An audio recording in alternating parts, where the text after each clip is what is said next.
Hello, I'm Sarah Ketchum with the Newport News Police Department's Public Information Office.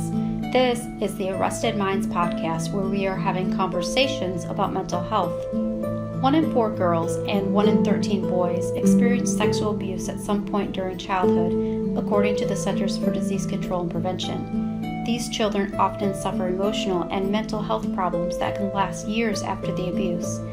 They can experience a wide range of life-altering consequences, such as academic problems, teen pregnancy, depression, anxiety, substance abuse, and suicide.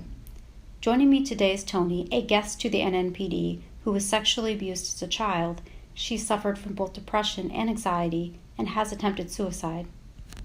Hello. Toni, what can you tell us about the abuse and how you were affected? Well, I know that it started when I was about 8 years old. I'll say it may have lasted until I was 18, 19. The way that it started, I remember we were playing a game. Me and my dad was wrestling, and that's when the abuse kind of started. I never got any conversation about good touch, bad touch, but I knew that that was not a good touch, but I was also scared to tell what happened, and even throughout the years of the continual abuse. It did play a very heavy mental and emotional effect on me. It had a heavy effect on me. I didn't have a lot of friends that came over the house. Just because I was scared. I didn't want anything to happen to them. Emotionally, I couldn't figure out why it was happening to me, or if I was giving off anything for it to happen to me. As far as the mental capacity, I isolated myself a lot. I didn't feel wanted, because of the things that was going on with me in my home. And it just made me shut down a lot because I didn't understand it. I didn't understand it at all. And I have brothers, and I really didn't want to be bothered a lot with my brothers because it wasn't just my father, but other male figures in my life. So I felt that that's all that males really wanted from me. So it was a lot. And then to be so young and have to keep such a heavy secret, that's a lot all in itself, I really didn't even know who to tell. I didn't want situations to escalate with my parents, or even to disrupt the family home, if you may. So I just kept a lot of it to myself. And it became an angry child, very rebellious at a certain point in life. So, and when I finally did decide to talk about it, I didn't get the response that I thought I was going to get. I felt rejected by my mom, and I felt like pretty much I was alone, and the way that I've been feeling pretty much my whole life, just isolated because of what was going on, and I didn't feel protected. I didn't feel like I had anyone on my side, so I shut down a lot. So what led up to your suicide attempt? After, it felt like failure after failure after failure.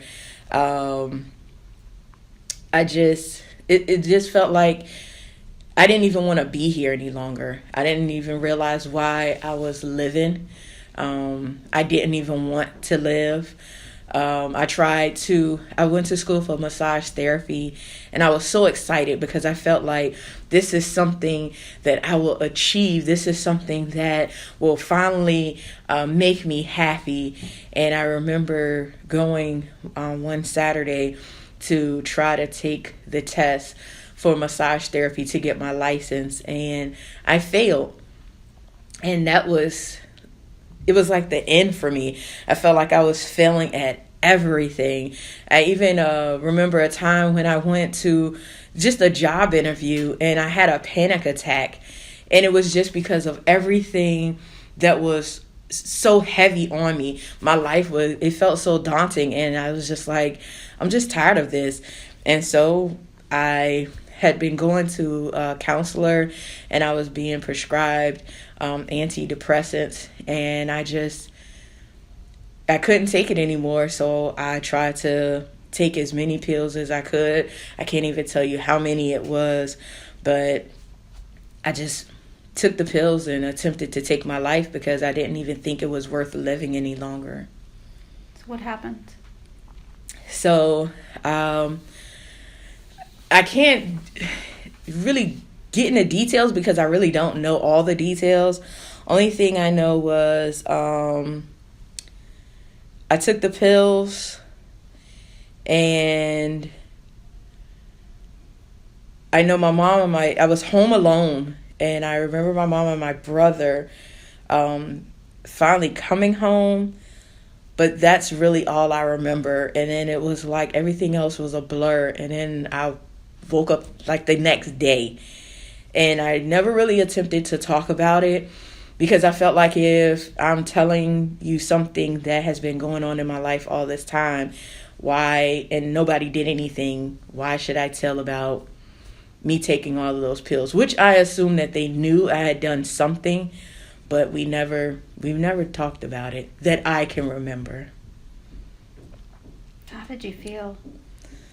I was really angry. I was angry with myself. One, because I couldn't even take my life right. Everything else was failing. And I even failed at trying to attempt to take my life. I was mad. I was mad with the world. I was mad with my family.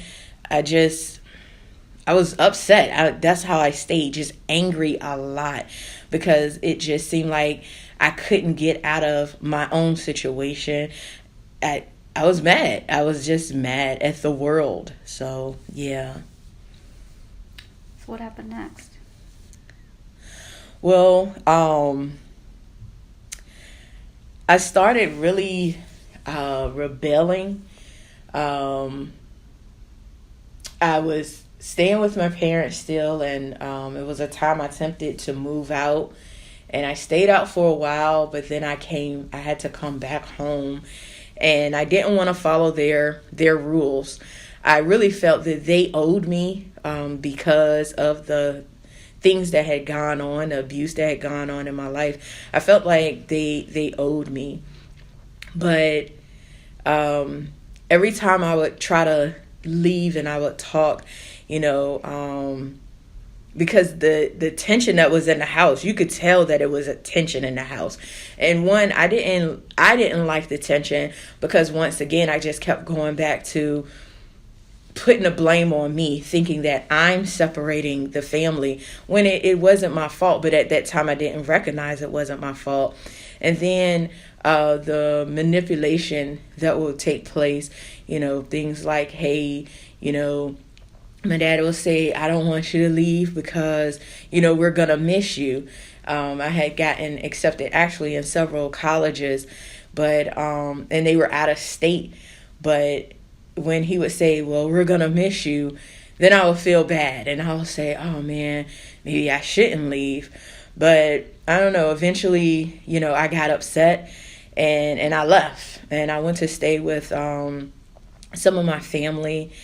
And after that, I left the state for a while.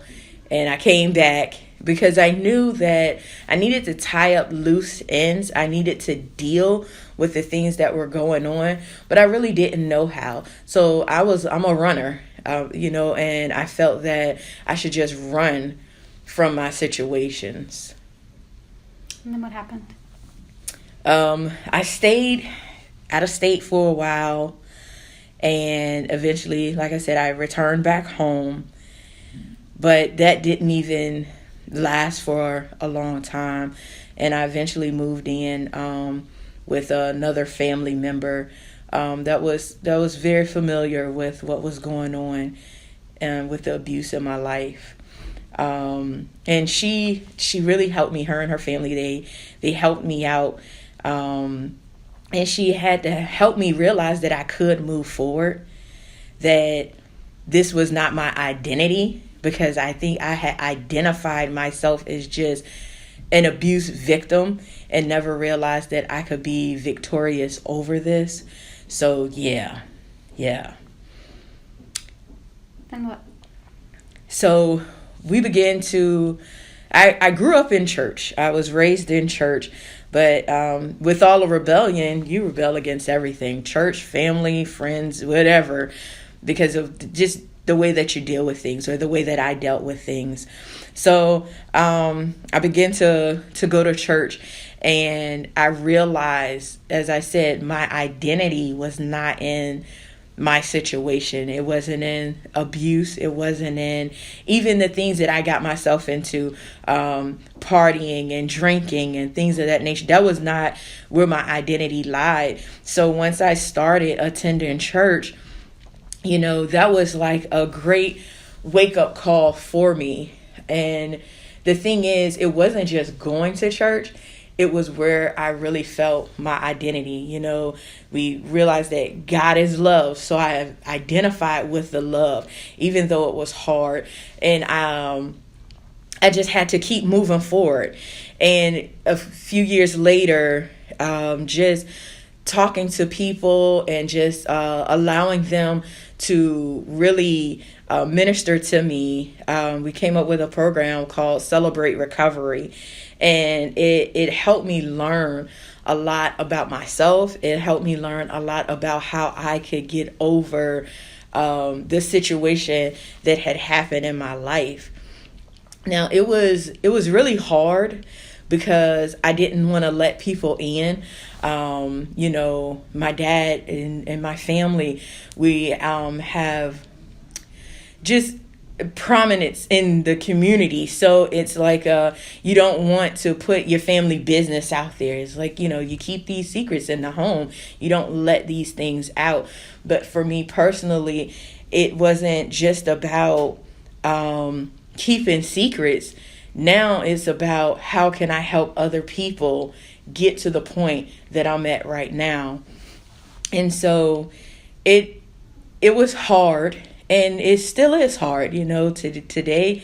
Actually, is you talk about it, but you realize that it still could be a little hard to not just talk about, but really get to the root of what's going on in these situations. So, and then I came to a point, I realized that I had a voice.